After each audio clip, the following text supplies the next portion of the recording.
Okay, today we're here in the shop and we're going to talk about chapter 33, which is exhaust after treatment. And we've kind of had to condense things down with this distance learning. So a few things we would have learned about, I'm just going to go ahead and run through here real quick because they're an early part of emissions. So when you burn a carbon-based fuel, whether it's gasoline, diesel, to generate enough heat to burn a carbon-based fuel, you oxidize nitrogen. So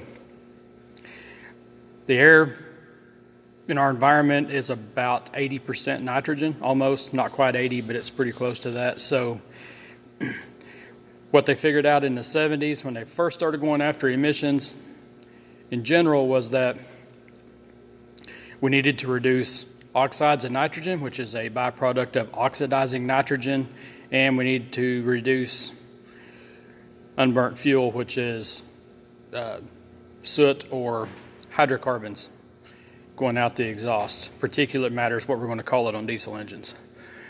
So gasoline started addressing this back in the 70s. So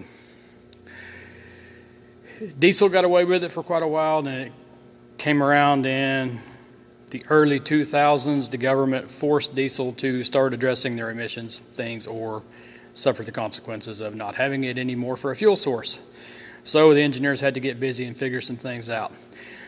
So one of the problems with NOx and particulate matter or unburnt fuel is they're kind of on a teeter-totter. So to get rid of one, the other one goes up.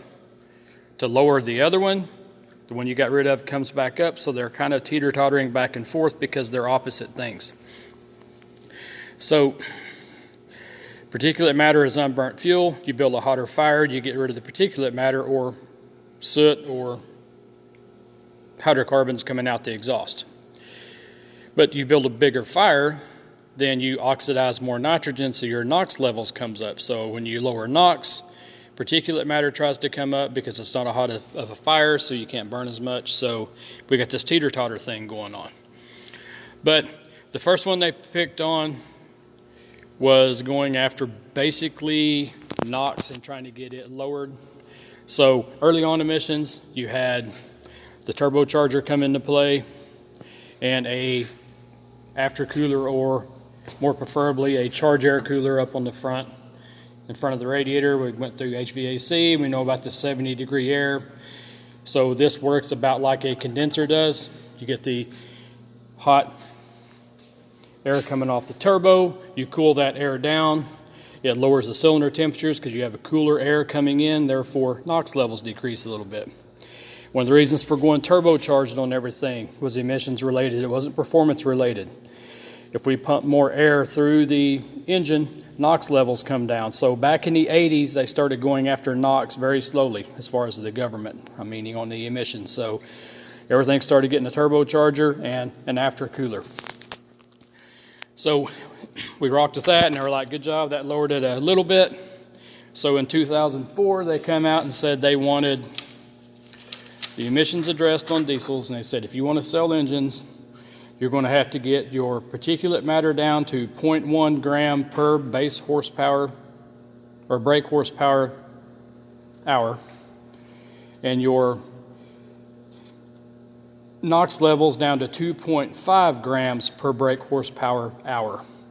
So those were pretty hard things to achieve for diesel early on because, you know, we run on excess air and whatnot. So anyway, they were able to do that with a couple of devices. One was a diesel particulate filter, which we will get to in the next video. Right now, I'm going to concentrate on EGR because that's how we got 2004 down to the 2.5 NOx level. So that's not zero by any stretch of imagination. It was a large leap, but it's not even close to where we wound up. So EGR we've hit on a little bit. We're taking our exhaust manifold, okay,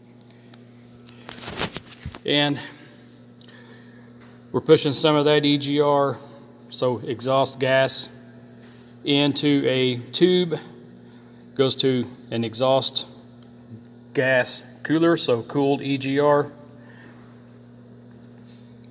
Coming out of our EGR cooler, which put a higher demand on our cooling system. We had to have a better cooling system, so our exhaust gas needed to be cooled down to get the full effect. So we came through here, went back, we have a EGR valve controlling how much exhaust gas we're flowing. To get EGR flow on this engine, since it's a high pressure EGR, we have to have a VGT turbo, so that's part of it. Now we can do it with the series turbos as well on a low pressure. We talked about that kind of last week. So we're going to make this exhaust gas flow back into the intake manifold through the EGR valve, which I'll show you momentarily, but the VGT had to create a back pressure basically through the turbo and make it flow through the EGR tube, because exhaust gas pressures build up, they got to go somewhere, so you make it flow that way. So our exhaust gas is going to flow back into the intake manifold. Now you might say, why would I want exhaust gas flowing back into the intake manifold? Isn't that going to heat it up? It's exhaust gas. We've got to remember that to have a fire, we have to have three things, right? We have to have fuel, we have to have air, and we have to have an ignition source. So what EGR done, and this started with automotive back in the 70s, they figured out exhaust gas is a dead gas, right? There's not very much oxygen in it. So it displaces oxygen basically. So if I flow exhaust gases back into the intake manifold, what's winding up in my cylinder is not enough oxygen to build a really hot fire. I still have a fire, but I don't have a really hot one because I don't have quite enough oxygen. So that's what EGR does. So EGR lowers the cylinder temperatures because you can't build a really hot fire. So where I said with that teeter-totter thing is, if I don't build a hot enough fire to burn up all of my diesel fuel, my particulate matter or hydrocarbons or soot levels is going to go up, right? Because they're not being burned up completely in the cylinder. If I build a really hot fire and burn up all the fuel, I'm not flowing EGR. I've got NOx levels really high because that really high hot fire that burned up all the fuel